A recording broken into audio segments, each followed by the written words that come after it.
जय हो, राम राम, नमस्कार। कापूस शेतकऱ्यांसाठी दिलासादायक आनंदाची बातमी, सर्वांसाठीच गुड न्यूज। काही दिलासादायक बातम्या घेऊन आलेलो आहे। त्या अगोदर आपल्या सर्वांचे आपल्या यूट्यूब चॅनलवर खूप खूप मनापासून हार्दिक स्वागत आहे। या व्हिडिओच्या माध्यमातून आपण जाणून घेऊ आपल्या हाती आलेले सर्वच बाजार समितीचे ताजे कापसाचे बाजारभाव। त्याचबरोबर या व्हिडिओच्या माध्यमातून काही महत्त्वाच्या आनंदाच्या बातम्या आपण बघणार आहोत। त्या अगोदर आपणास विनंती करतो, शेतीविषयकच्या प्रत्येक माहितीसाठी तसेच सर्व प्रकारच्या माहितीसाठी प्रत्येकाने आपले चॅनल नक्की सबस्क्राइब करा।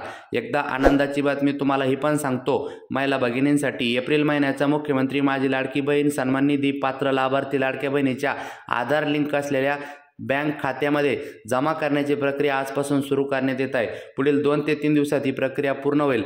आदिती तटकरे, महिला व बालविकास मंत्री यांचे मत।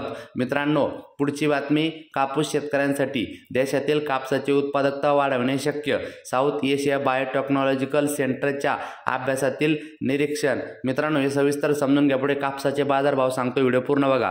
कापूस पिकात तंत्रज्ञानाचा वापर केल्यास उत्पादकता वाढून समस्या सोडवण्यात येतील, असे निरीक्षण साऊथ एशिया बायोटेक्नॉलॉजिकल सेंटरच्या अभ्यासात नोंदवण्यात आले आहे। ठिबक सिंचन, ठिबक फर्टिगेशन आणि एकात्मिक कीड व्यवस्थापन या तंत्राच्या माध्यमातून कापसाची उत्पादकता वाढवणे शक्य आहे, असे या अभ्यासात म्हटले आहे। साऊथ एशिया बायोटेक्नॉलॉजी सेंटरने खरीप हंगाम 2024 मध्ये हरियाणा राज्यात सिरसा जिल्ह्यातील गिंद्रण गावामध्ये उच्च तंत्रज्ञान पुनरुत्पादक कापूस प्रात्यक्षिक घेतले होते। या प्रात्यक्षिकातून स्पष्ट झाले होते की तंत्रज्ञानाच्या वापराने कापूस उत्पादन, संसाधन कार्यक्षमता आणि शाश्वत वाढवणे शक्य आहे। मित्रांनो, उत्पादकता वाढली।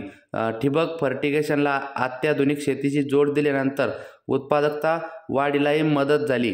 गतवर्षी हरियाणात सरासरी एकरी 8 ते 9 क्विंटल कापूस उत्पादकता होती। प्रात्यक्षिकातून एकरी उत्पादकता 13 क्विंटलपर्यंत मिळाली, असेही श्री चौधरी यांनी सांगितले।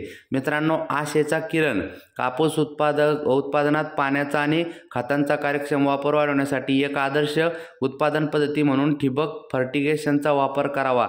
तसेच फेरोमॅन सापळे, एकात्मिक कीड व्यवस्थापन केले तर कीटकनाशकाचा वापर कमी करता येतो।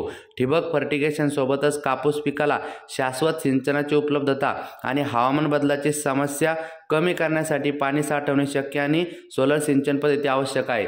मित्रांनो, वळूया कापसाच्या बाजारभावाकडे। सिंधी सेलू या ठिकाणी 550 क्विंटल कापसाची आवक होऊन जास्तीत जास्त कापसाला 7,925 चा दर मिळाला।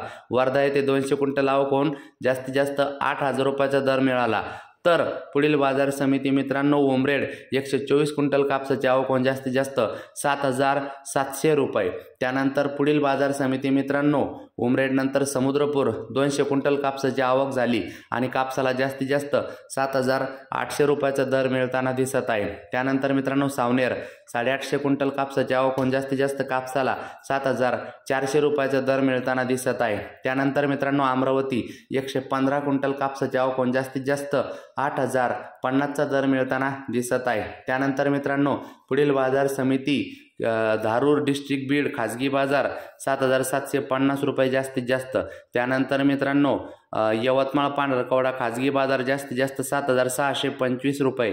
त्यानंतर मित्रांनो, पुढील बाजार समिती सेलू परभणी खाजगी बाजार जास्तीत जास्त 7,521 रुपये। चला मित्रांनो, अशाच माहितीसाठी प्रत्येकाने चॅनल सबस्क्राइब करा, लाईक करा, शेअर करा।